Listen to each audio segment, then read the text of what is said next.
And instead of thinking of freedom as the absence of external regulation, the positive conception of freedom really asks us to think about self-regulation, taking charge of ourselves. And what does that mean? Doing the things that you need to do to carry out those goals, to achieve those goals, and doing them in the context of a community. We never do anything alone.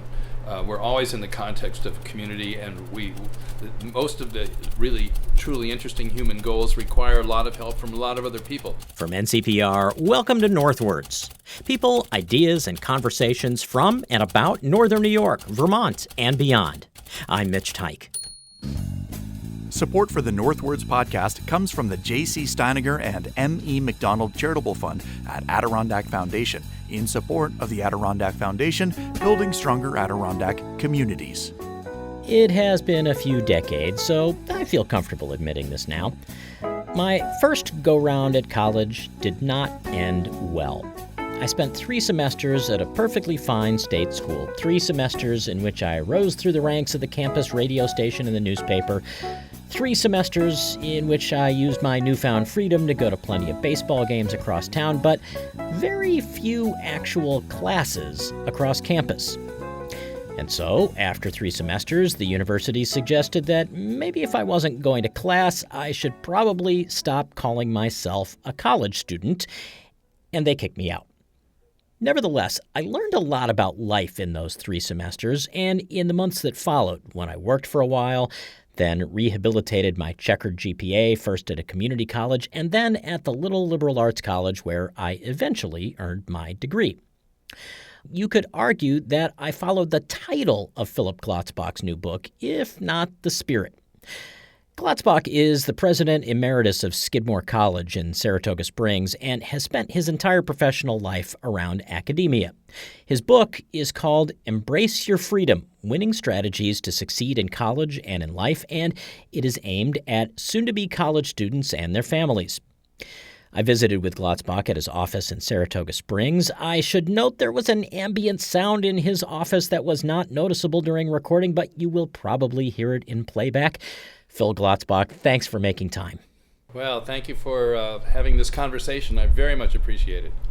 I wanted to start by thinking about the previous generations and the way they thought about college before going. How do the questions weighing on the minds of college students today, or new students and their families, that is, compare with what you remember when you went off to college for the first time? Well, of course, I went to college back in the Middle Ages when we had candles and ox carts. It was very different in many ways, although I went to school in the Vietnam War era and the draft and all that, and so I was part of the generation that was very concerned about those issues, and similar to the way that current generations are concerned about the Israeli-Palestinian conflict, for example. There was much less parental involvement. I don't know if I say this in the book, but the model was sort of fire and forget. You go off to college and you were responsible, you the student, and if you got into trouble, it was your fault and you needed to fix it. And parents were supportive and great, but they didn't see themselves as a rule as being involved in the day-to-day life. We didn't have cell phones, we didn't have texting, so it was harder to have the kind of communications that we have today. It was impossible. I was very fortunate.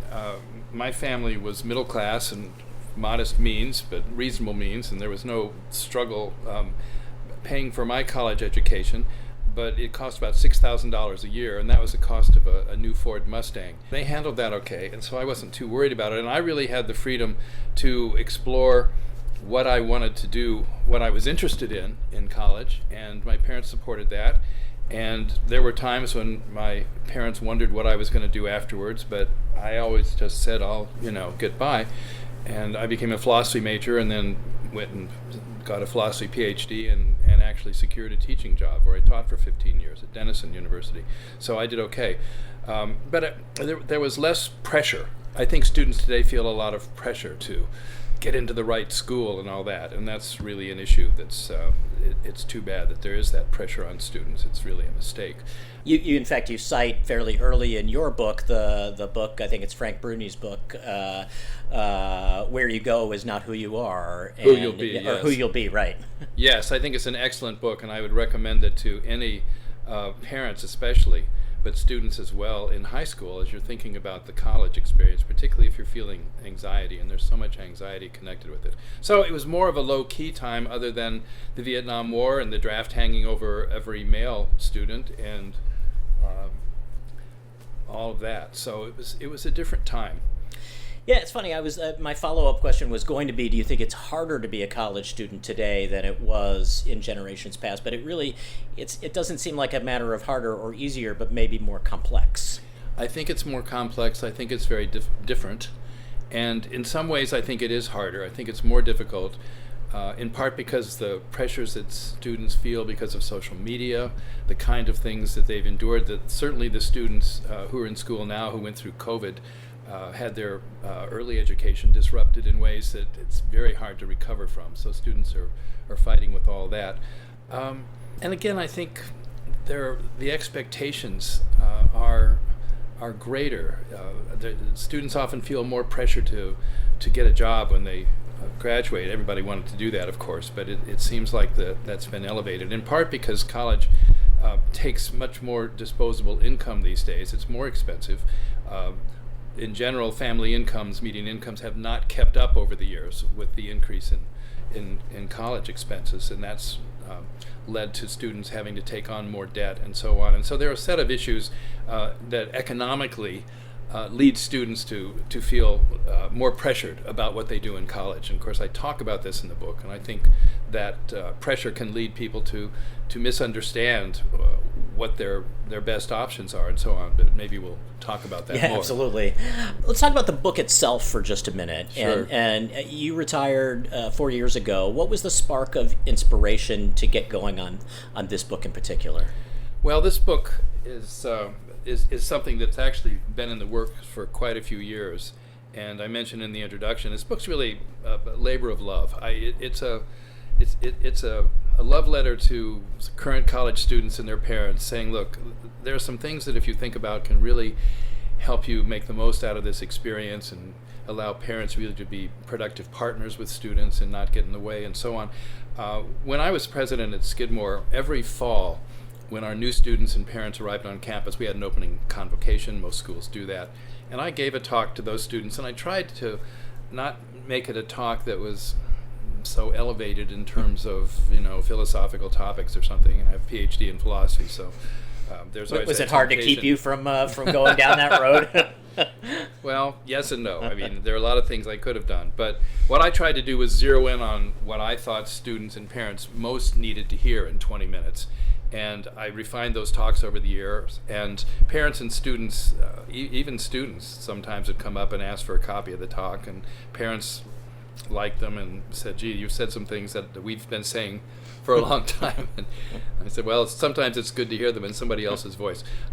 So those were the talks that I gave, and I always kind of thought that it would be nice to put them into a book. And the image, and again, this is in the introduction, but the image I always had when I was writing was just sitting down with a new parent and student over a cup of coffee, just talking and saying, look, think about these things. Not just, how to do your laundry on campus and those kind of things, but really, what should you be thinking about at this moment when you're on the threshold of being a truly independent adult? What do you need to think about for your life? What do you need to think about for your time in college and then for afterwards? Were there things that, as you wrote this book, you didn't even realize had been playing on your mind over all those years in academia? Absolutely. It has two sections on, I call essential equipment. One is about taking care of your body, and the other is taking care of your spirit, your mind, your psyche. And those were things that were really not in any way in those talks, but I thought, gee, as students go to school today, it would be really helpful to include some ideas here just to help them think about, again, the theme of this book, and it's reflected in the title, Embrace Your Freedom, is that you're now a free human being. You're really free in ways that you weren't in high school. And what does that mean? Well, what it really means is you're in charge of yourself. Well, and I was going to ask about that because of all the various ideas you raise in the book. The idea of embracing your freedom was the one that was fundamental and took the title of the book. Why do you think that one idea was so important you wanted to put it front and center? That's a great question. I think it's a fundamental idea for any adult human being. And we talk about freedom all the time in our society, and we don't often think about what it means. Usually we think about it in the way that I call a negative conception of freedom, freedom being the absence of constraints. Nobody can tell me what to do, and so on. The extreme version of that is a libertarian who says, just leave me alone and let me make all my own decisions. That's not an unimportant dimension of freedom. It's wars have been fought over that. We fought the Revolutionary War to get hands off from Britain and not have a king telling us what to do and all that. But there's so much more that I think is important for us as adults, and it's what I call the positive conception of freedom. What is freedom for, and what does it mean? And instead of thinking of freedom as the absence of external regulation, the positive conception of freedom really asks us to think about self-regulation, taking charge of ourselves. And what does that mean? Setting values, setting goals, doing the things that you need to do to carry out those goals, to achieve those goals, and doing them in the context of a community. We never do anything alone. We're always in the context of a community, and most of the really truly interesting human goals require a lot of help from a lot of other people. One example I use is becoming an astronaut. If you think of all the people who are involved in getting that astronaut up in space and back again alive, it's a huge undertaking. So becoming an astronaut is something that people deserve credit for. It takes courage. It's an amazing thing, but it's impossible to even imagine without this large context. And so what does it mean to be situated in this human community that makes possible these wonderful goals that we can take on? Well, that also leads us to incur some responsibilities to that community. So I talk about that. So freedom is a very powerful notion, and it does really run through the book as a theme, an important theme, and I found it to be a really helpful organizing concept. Well, I think within that particular chapter on freedom, you quote Adrienne Rich, who wrote about claiming your education and not receiving it. What was Adrienne Rich, and what are you getting at in that sort of dynamic? I really love that quote from Adrienne Rich, and I'm certainly not the first one to use it. What she wants to challenge students to do is to not be passive recipients of whatever it is that a school is offering them, but to be active in, she says, claiming an education, active in deciding what it is that you want to get out of this. What do you need to do? What plans do you need to make in order to achieve these goals, and so on. And I think that there's the difference between having a passive and an active attitude is actually huge. So let's talk about kind of the nuts and bolts here. Without reading whole chapters aloud, what are the big questions you would want young people to think about through the process of applying and then choosing and then attending college? Well, the larger question is one that high school seniors are probably not all that well prepared to answer yet, but it's a question that they, I think, should start asking is, what do I want to be? What do I want to do with my life? And again, you don't have to have all the answers here, and for most college students, those answers are going to change over time. So there shouldn't be any sort of artificial pressure to have all those things figured out right away. But if you start with those questions, that those lead you to other questions that can be helpful in sorting out which schools might be attractive to you. This really isn't a book about getting into college, but those sorts of things are helpful. And then the other kind of questions that I ask students to think about this is, all right, so what are my values? What's important to me? I talk about having a personal mission statement. What if I were to, someone once said that the two most important days of our life are the day we're born and the day we figure out why. And I sort of like that. And the personal mission statement is the why. Why am I here? What am I doing? And that's a decision. I choose this is going to be my mission in life for now. And again, that can change over time. These things aren't set in concrete. The whole question of freedom, again, to understand what it means to be an adult. What does it mean to be responsible for what you believe? That's a fundamental implication of our freedom. No one forces us now to believe anything, so we have to take responsibility for that. No one is forcing you to take this or that course in college. You have to make decisions about that. You need to own those decisions. No one is forcing you to take this or that major and so on. But then some of the other things I talk about, one of the chapters is called Do the Right Thing. It's just challenging students to think about what is their ethical framework. And we don't always talk about that. And it's interesting because you said that this is not a book about how to get into college, but it Right. strikes me that as a young person starts coming to grips with the answers to some of those questions, at least knowing those things about themselves might be useful in matching themselves up with the right place to go to college. Well, that's certainly true. I think that the place where this book could be useful for a student who's going through the application process would be to think about some topics that, frankly, you could use in your college essay. And if you've been thoughtful in considering what you might want to do with your life, even again, just to the first approximation, schools have different ways of presenting themselves. What are these different schools telling you about what they do? That's an interesting question. It's not all just about football and parties. At least it shouldn't be. And given the cost and frankly the energy that are required today to succeed in college, it darn well better be about more than those things. Well, and along those lines, you take this on a little bit early on in the book. What do you make of the kind of public debate about the relative worth of a college education in 2024? There are some who you might think would know better who are kind of casting aspersions on what you get out of especially a liberal arts education. Right, that's true.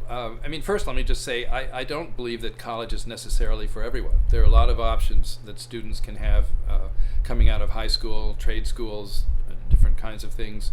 Not everybody needs to go to college, but if you're going to college, and again, I think that there's great value in it. Dedicated my life to this. So what is the worth of it? And worth, the concept of worth has multiple interpretations. There's an economic worth. There's no question. Statistically, if you graduate from college, if you have an undergraduate degree, over your professional lifetime, you're on average likely to earn $1 million more than you would if you just had a high school diploma. Now, again, if you go to trade school, for example, you're going to have access to a life that gives you good economic prospects, and that's just fine, okay? But there is an economic value to college, and the values just go beyond that.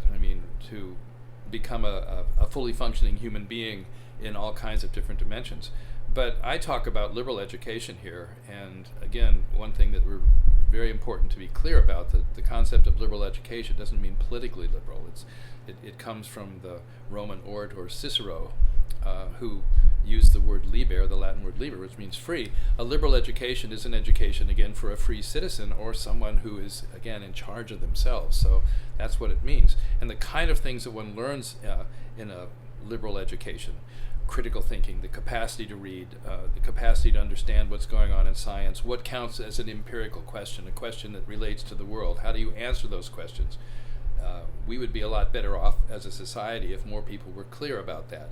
How should data factor into our public decisions and so on? All those kinds of things are enormously valuable in today's professional world, where students are likely to change careers, not just jobs, but careers multiple times over the course of a professional life, where 10 years out from graduation, a graduate may be working in a field that wasn't even invented when they were in school. So how do you prepare for that? Well, you need to be flexible in your thinking. You need to be able to continue to learn. And so these are the kind of skills that are enormously helpful for any graduate, and they're helpful economically, they're helpful in the professional world, and they're helpful in the world of citizenship. So it's all related, I think. I think about what it must be like to be an administrator in the academic world over the long term, and it must be a little like playing catch-up all the time, or a whack-a-mole Whack-a-mole. game. Yeah, exactly. Just keeping up with what I was going to say what students are going through, but maybe it's what they're bringing to campus with them, their life experiences and how they change. How did you stay on top of that? Well, I mean, let me just say, despite the fact that we said colleges and universities are very different today than they were 50 years ago, the change has been an evolutionary one, and there's a lot of continuity, and young people are still young people, so there's a lot of commonality there. How did I keep up? Well, first of all, I had good people I worked with. I tried to ask the big questions. What is it that we're all about? What are our values? What are we trying to do here? And then what do we need to do to implement those values, to create learning experiences for our students, and to support all the people in the college who were actually doing that work. I mean, as president, you're really several levels above that in the sense of you're trying to provide the framework so everybody can do the real work of teaching and learning. I don't know, I just tried to be alert and tried to use the experience that I'd gained over my career, tried to remain in contact with students, to talk to enough students I had a sense of what they were about, to stay in contact with members of the faculty, to understand their concerns and what they were trying to do. And of course, as a president, you're dealing with alumni and you're dealing with trustees. There are multiple constituencies, so there are a lot of different people who believe they have an ownership stake in your institution. Well, right, and also I'm sure that there's the expectations from students are different based on the generation that the faculty or staff or even the parents come from. How you keep up with what the students are bringing to school might be a different view than what their parents see. Well, that can be true too. Again, I think you just have to stay in touch and see. I think students are very active these days. I had students march into my office from time to time with petitions about we should do this, more of that. We had one of the main differences between now and then was, again, social media. If something happened at a school, or at our school, let's say, that some alumni took issue with, there could be a flurry on social media that erupted overnight, and all of a sudden there are a lot of people who are weighing in about what we should or shouldn't be doing here. And so dealing with that's a new challenge for people, but that's part of the contemporary world. But when I was in school, we signed petitions and made demands of our administrators, and I really try to keep in mind what I was like as a student, and to realize in some ways how simple the world looked to me back then. And I think that it is a tendency of younger people sometimes to see the world in rather stark terms, black and white, right or wrong. And I think that's very healthy. It leads students to get engaged with the world and to try to right things that they think are wrong. But one thing that one learns over time is that the world is a little more complex than that. And I do think that a goal of education, particularly liberal education, but any kind of education, should be to help students and all of us understand that complexity. The world is a complicated place, and we still have to make ethical judgments. We have to decide what to do, whom to vote for, what laws to pass. We have to make all those decisions, but the world is not a simple place. Bring them in as idealists and send them out as jaded 22-year-olds. I hope jaded is not the term we would use here. I think send them out with as people who have a wee bit more complicated view of the world than perhaps they started. You, I guess I don't want to put words into your mouth, but if there was a hardest part of this book to write, you write about your daughter's example, who passed away well before her time, and that cannot have been an easy example to include in a book like this. It wasn't easy, and it was a decision, and I talked with my wife and I talked with our son about that and made sure that everyone was okay. I included it because this was in a section for parents, one of the parent chapters, and talking about how young people can change their minds over time and evolve. And I told the story of our son, who certainly changed his mind in college about what he wanted to do, and then our daughter, how her thinking also evolved and then what she did. And I talk about her life, number one, because it did happen, and we lost her when she was 30 years old. But also to say that a lot of parents go through this, unfortunately. It's not a unique experience. And part of the reason I included it was simply to say to parents, look, I'm not just writing about happy endings here. Life for parents and for all of us can be complicated in these ways too, and I'm just acknowledging that. But also to say that she lived a very full life, and we celebrate her life, and even though her life was way too short, she exercised her freedom and took a path, and I mentioned in there that she went into the film industry. She took a pathway that we would never have advised her to take. I mean, this is a very difficult life to do this, and we never would have suggested it, but it was her passion, her interest. She was good at it. She wasn't an actor or a director. She was on the production side, and again, she was very good, and it brought her a lot of satisfaction. And as her parents, we were happy to see her have that success as a young professional, and we continue to, as I said, celebrate that as we think about her. I mean, it sounds like she really did truly embrace her freedom. She did. She embraced it, and sometimes, as if you're a parent, that's not always easy to watch your child embracing their freedom, but that is what it's all about ultimately. Along the parenting line, back in, I went to college in the late 80s, early 90s, and you went to college sometime before that, and the term helicopter parent did not exist in those days, and realizing that to some people's helicopter parenting is one person's helicopter parenting is another person's caring about their children. How does helicopter parenting, as we think of it, complicate the process for a student in college and for the college itself? Yeah, that's a very good question. It's interesting. The term actually does go back pretty far. Even as a college administrator, I wasn't aware of it till probably the 90s. But it refers to parents who are, shall we say, overly involved.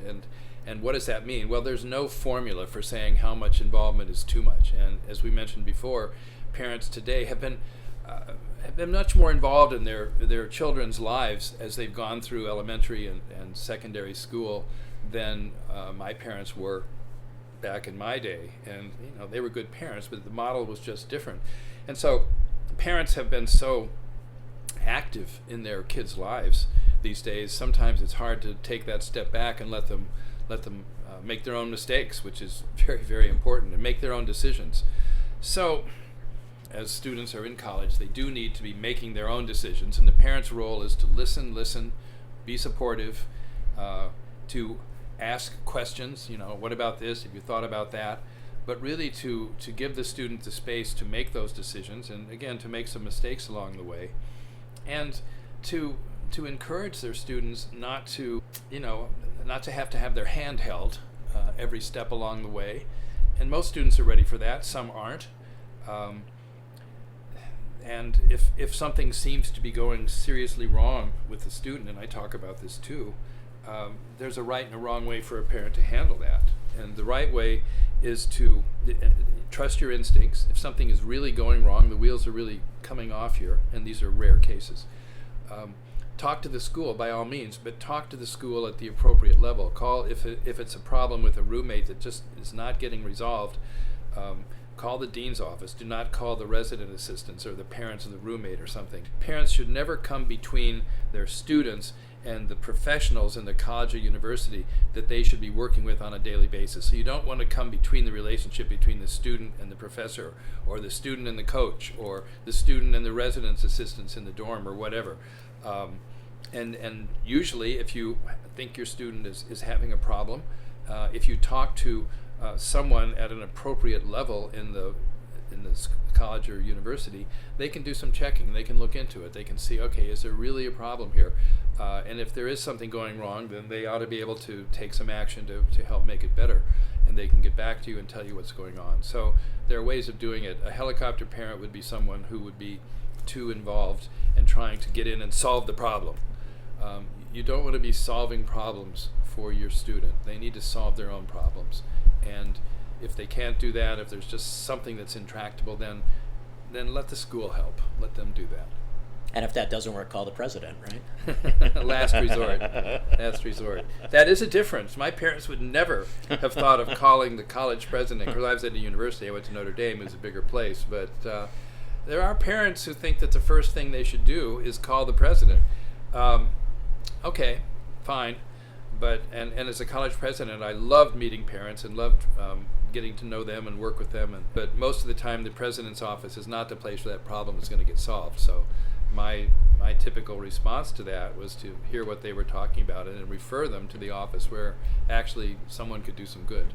How do you talk about failure with someone who doesn't want to fail but is inevitably going to fail at something? And none of us wants to fail, right? We never want to fail. But failure is number one. It's an inevitable aspect of human life. So you're going to fail at something. You're going to run into a brick wall somewhere. You're going to make plans that just don't work out. And so the question then is what do you do next?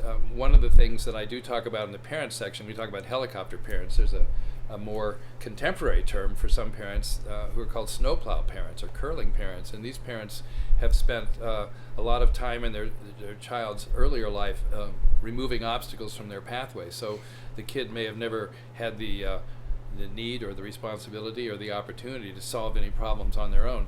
That's really problematic. We learn so much when we do fail. We learn to pick ourselves up. We learn you lose a game, you learn to go tell the other team good game, and you go and play the next one, and so on. Not to be a sore loser, as we say. We learn so much from failure because when we succeed, things go as planned. We think we have something figured out. We've done it. We've written a good paper. We've got an A and all that. That's great. We go on to the next thing. But if you write a paper for a class and you don't get a good grade, well, there's an opportunity to go talk to the professor and say, okay, what did I need to do to do better here? Where did I miss? Where did I go wrong? And there's really an opportunity there to move your writing and your understanding of the topic to a new level. One of the examples I give in the book is Babe Ruth, who in the year that he won the title for the highest batting average, he also had the most strikeouts in the league.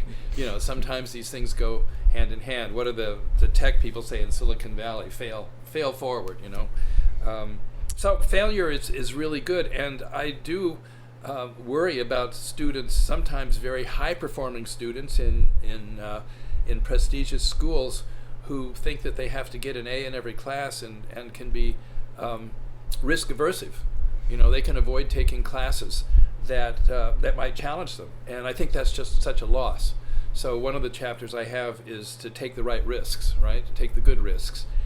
We need to be willing to take some risks. We need to be willing to push ourselves. And if we do that, there are some times when it's not going to work out. And so that's when we need to have the attitude of saying, okay, what can I learn? How do I pick myself up? How do I start over? And how do I keep going here? Hugely important life skill. Well, and so then the other question I wanted to ask you is related to that, and that is weighing the idea of grades with the idea of what you're in college for in the first place. Yeah. And how do you suggest students approach how they are reviewed by their professors, if you will, at the end of a semester versus what they will have gotten out of that class 5 years out of college, 10 years, 15, 20? Yes, that is a good question, isn't it? Because the truth is we forget an awful lot about what we learned in college. Maybe sometimes the day after we learned it. Well, sometimes we do, and that's an issue. So the question is, what are you taking away from these classes? And again, I would say what you really need to take away are the deep skills that I was mentioning, the capacity to read well and to write write well and express yourself and so on. So all these things, plus, the knowledge that you gain in these courses can be important, and you will retain it if you use it over time. And sometimes you go back to it. So what about grades? Grades, I would be the last one to say that grades don't matter, or they're not important, or don't think about them. Ideally, grades reflect what you learned. So what I would advise a student is, as you take a class, your goal ought to be to learn as much as you possibly can. And if you're really into the subject matter, if you're really exploring it, if you're thinking about it deeply, if you're talking with your fellow classmates about it and listening to the professor and engaging with them and doing all the things that the class requires, you'll get a good grade. The grade will come if you do the things that you need to do on a daily basis. And if for some reason you don't get the grade that you're expecting in a course, again, that can be a learning opportunity. Okay, what did I miss? What could I have done better? It's a great question to ask your professor, not in the sense of, what do I need to do to get you to give me a higher grade, but what am I missing here? What would be a higher level of performance in this course? What would it look like, and how would I get there? So, it's easy for me to say this. I was always somebody who got good grades in school. I was a very good student. It's tougher for some students. Grades aren't the be-all and end-all. And one thing I would say to students is grades are enormously important in helping you make that next step, get into graduate school or whatever, law school. Sure, they're important. But as soon as you've made that next step, your college grades become pretty irrelevant. So view them in the light that they deserve. Again, they should reflect the learning that you're achieving in that given class, in your classes, and grades can be an indicator for you. They can provide an indication of what you're good at. And in the early college years, a student can take a class that maybe you take it because it fulfills a general education requirement or something, but all of a sudden you find, I'm getting an A in this class and I'm pretty good at this. And our choice of majors and what to study should certainly reflect our interests, but at the same time it should also reflect what we are good at. You should be competent here. So grades are communications, they're information. When you think back on your career at various levels of academia, professor and within the administrative side of things, and the 17 years you spent as president at Skidmore, how do you think about the impact or the influence you've had on what must be thousands upon thousands of students, some directly and some indirectly?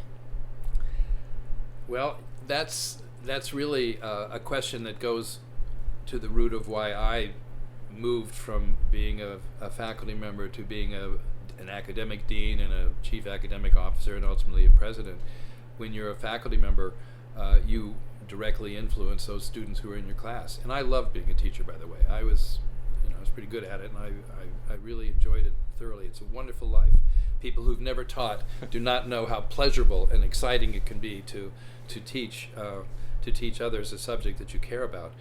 But I realized as I was going through that part of life that I also enjoyed other things. I was a department chair, and as department chair, I was thinking about not just my own classes, but about my colleagues and what was happening with students across the department. And then as I became a dean, I was thinking about faculty members and students across a whole college and so on. And so the scope of what you're thinking about expands as you move through these ranks. And as a college president, of course, I was thinking about the whole range of things that occurred in the college.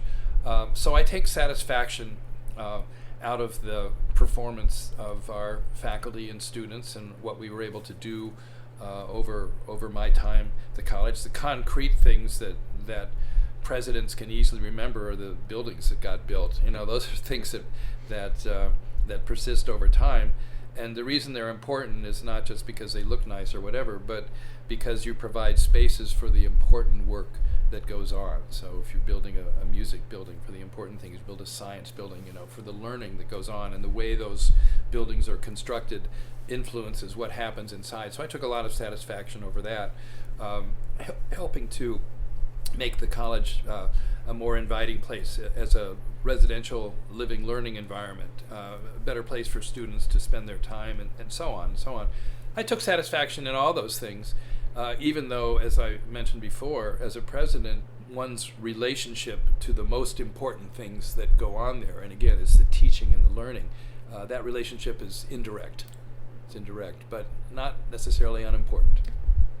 Did you end your career thinking about what your personal mission statement had been through that whole through those years?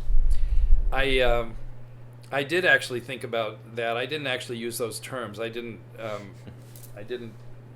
do that exact thought experiment until a little bit later. But I had thought about what it was that was important to me and why I wanted to do those things. And it really was a commitment to the values of liberal education, and the attempt to try to realize those values in my own life, to live up to them, and to help other people experience that, and to incorporate those values in their own lives. So that's what drove me as an educator and as an administrator and as a president, because I thought that the work that happens in education at all levels, this is the one moment in a student's life where that student is exposed to basically the full range of what we've learned as human beings.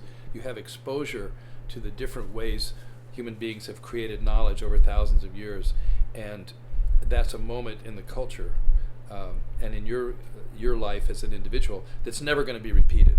So I think it's a very important moment for students and for our culture, because if we don't pass along as much of the wisdom that has accumulated over the years as we can, it's a lost opportunity.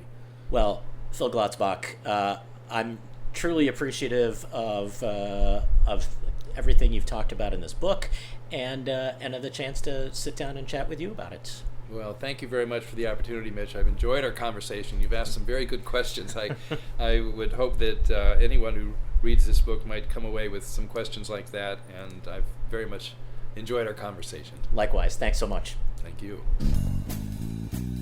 Philip Glotzbach retired in 2020 after 17 years as president of Skidmore College. Today, he divides his time between Saratoga Springs and Tupper Lake. His new book is called Embrace Your Freedom: Winning Strategies to Succeed in College and in Life. Producer Ethan Shanty has a winning strategy for learning who is behind this show. It is called Reading the Closing Credits. Northwords is an NCPR podcast production. The show is written, edited, and produced by Mitch Tyke, with digital production supervision by me, Ethan Shanty. Caitlin Kelly handles our social media, Bill Hanel is our digital director, and Doyle Dean is our production manager. Music is by the Wickmore Jazz Trio of Plattsburgh. To support this show and find more podcasts, visit ncpr.org. This is NCPR, North Country Public Radio.